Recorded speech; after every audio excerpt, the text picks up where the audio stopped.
Okay, so we're diving deep today into a book that just won't quit. Yeah.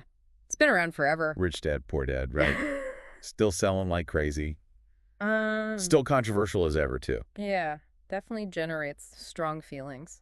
People love it or hate it. Yeah, exactly. But even if you've never read it, you've probably heard the basic idea. Two dads, two totally different ways of thinking about money. Exactly. One dad's like, go to school, get a good job. Right.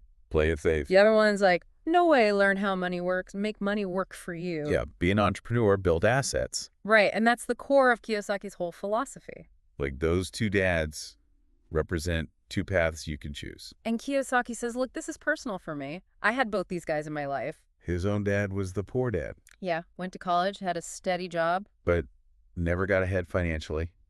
Always struggling. Then his friend's dad, this rich dad, Never finished school. but built a business empire. And he's the one who taught Kiyosaki all about money. So how did these different mindsets actually play out like in real life? Well, Kiyosaki gives tons of examples in the book. Give us one. Okay, so like imagine the dads are talking about buying a house. Okay, the classic American dream. Right. So poor dad might say, well, you need to save up a huge down payment.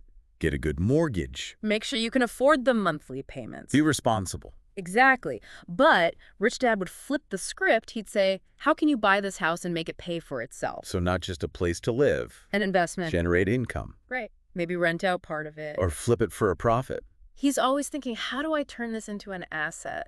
Which brings us to maybe the most famous idea from Rich Dad Back Poor then. Dad. Assets versus liabilities. Everyone's heard that. But do they really understand it? That's the question. Kiyosaki breaks it down so simply. Like what's an asset? Something that puts money in your pocket. Like that rental property. Exactly. Or stocks that pay dividends. Or a business that generates income. Now what's a liability? Something that takes money out of your pocket. Your car. Your fancy clothes, your credit card debt. Your student loans, all was- draining your resources. And Kiyosaki's point is, It doesn't matter how much money you make. if you're spending it all on liabilities, You're crapped. in the rat race, Working just to pay bills. acquiring more stuff. But never getting ahead. This part of the book really hit home for me. Oh, yeah. I felt like I was living that. Like you were on that treadmill. Exactly, just going and going, but not really getting anywhere. And Kiyosaki saying the traditional path might keep you stuck there. Like poor dad's advice, get a secure job. Might actually be the problem. He's not saying quit your job and be reckless, No. but he is saying understand the system. Don't be a slave to it. Take control of your finances. Build your own assets. Create your own security. And that leads us to another key idea. Work to learn. Not just to earn. Yeah, this one's huge. Kiyosaki says when you're young, don't just chase the highest paying job. Look for opportunities to learn valuable skills Even if the pay isn't great at first. because those skills are assets. They can help you build your own business someday. Or negotiate a better salary later on. It's about playing the long game.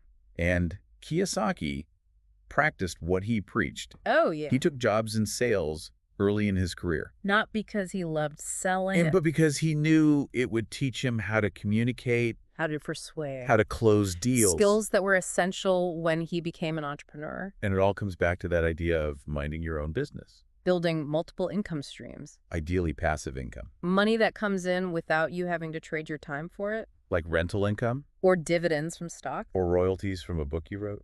Kiyosaki's vision is financial freedom. Not having to rely on a job for your income. Being able to choose how you spend your time. Because time is the most valuable asset we have. Of course, Kiyosaki doesn't pretend it's easy. He talks about the obstacles people face. Fear, Cynicism, laziness. bad habits. He says you gotta overcome those things. Develop a growth mindset, Be willing to take risks. but calculated risks. Don't be stupid. Educate yourself. Surround yourself with the right people. It's a journey. Not a destination. And even if you don't agree with everything Kiyosaki says, There's still so much valuable stuff in Rich Dad, Poor Dad. like that idea of assets versus liabilities. Yeah, it's so basic, but so powerful. And it's something you can start applying today. Right now. So here's a question for you listening. What's one small step you can take this week Inspired by Rich Dad, Poor Dad. to improve your financial life?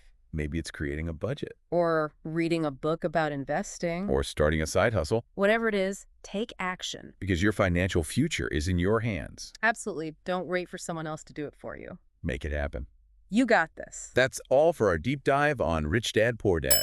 Thanks for joining us. See you next time. Bye. Bye.